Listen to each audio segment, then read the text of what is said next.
Markiplier finally did it. So let's rewind a bit. In October, Mark announced that he'll do an OnlyFans if 2 of his podcasts get in categories on Spotify and Apple Podcasts. Long story short, it failed. So he then did a second offer where if his community went and watched the documentary made about his mother, he'll do one. And we did it. I mean you, obviously. Because on December 8th, he announced on a video that the OnlyFans was made. And the start was crazy. His fan ended up crashing OnlyFans, and the whole thing was booming more than my last video. By the way, thank you about that. That's really cool. Anyway, the OnlyFans is for a charity, and the money raised is gonna be split between 2 of them. The first one is the World Food Program, and the second is the Cincinnati Children's Hospital. Oh, whoa, wait, don't blame me, I didn't do it. There's gonna be 2 more drops, but the first one was already crazy. That I know about it because, wrapping it around 40,000 likes, which you need to pay to be able to do it. Knowing this, the drop was $3, which means that at the minimum, this drop raised $120,000, which is humongous. It's among us even. There was also some drama about Mark not showing his which, come on. I know you're all down bad, but that's like Planet Core. Like, that's crazy. Come on now. Let's stay with charities. Because this weekend, Jacksepticeye did his yearly charity called Tank Miss. It was 10 hours and a lot of people were there. Talking about the devil, Markiplier, Bella Porch, Valkyrie, even Jack Black, and a lot more. The stream was for the World Central Kitchen, which gives meals for community in crisis. And the stream ended up raising more than $10 million after a last minute $3.7 million donation. And also Coca-Cola gave $500,000, which I just added because I wanted to put Coca-Cola in my tag, so.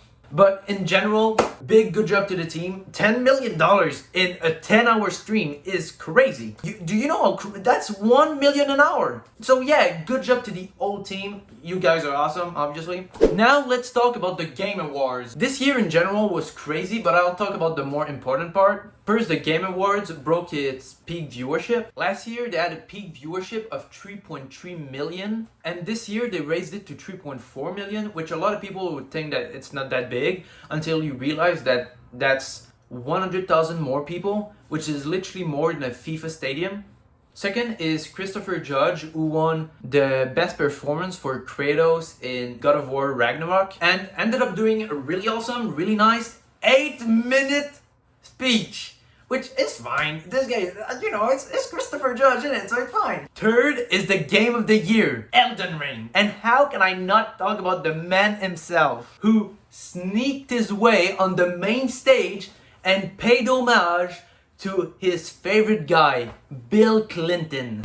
I think I want to nominate this award to my Reformed Orthodox Rabbi, Bill Clinton. Thank you, everybody. And talking about that, Elden Ring and God of War just won everything. In total, they won 10 awards. 4 for Elden Rings and 6 for God of War. That's crazy, that's huge. Finally, guess who won Creator of the Year? Ludwig! Oh my god, who saw it coming? Talking about Ludwig, he had a chess boxing event and it was huge. He broke his peak viewership, which was 146k when he watched the face reveal of Dream. But now the new record is around 315k, which is, like I said, it was big. I wouldn't think that a chess boxing event would get that much people, but dang! But in general, the event seemed really fun. In exception of the Andrea Botez versus Dinah fight, which a lot of people weren't happy about the decision. Honestly, the real best match for me was the Ludwig versus Connor.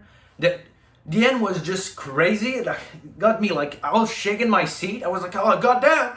And I'm not gonna spoil it, but the end of this fight, which was a slap chess, was crazy. In more of a political news, New Zealand passed legislation to ban cigarettes if you're born after 2008, which is really cool because it's gonna save around $3.2 billion for the health system, and of course taking less place in hospital. Also, the percentage of adults smoking daily in New Zealand is 8% in 2022. And they think that because of the smoke-free environments bill, it'll be down to 5% by 2025. So yeah, big W for New Zealand. But biggest L for Croatia. Oh my god, you felt so bad. Oh my W, Lionel Messi. Oh, you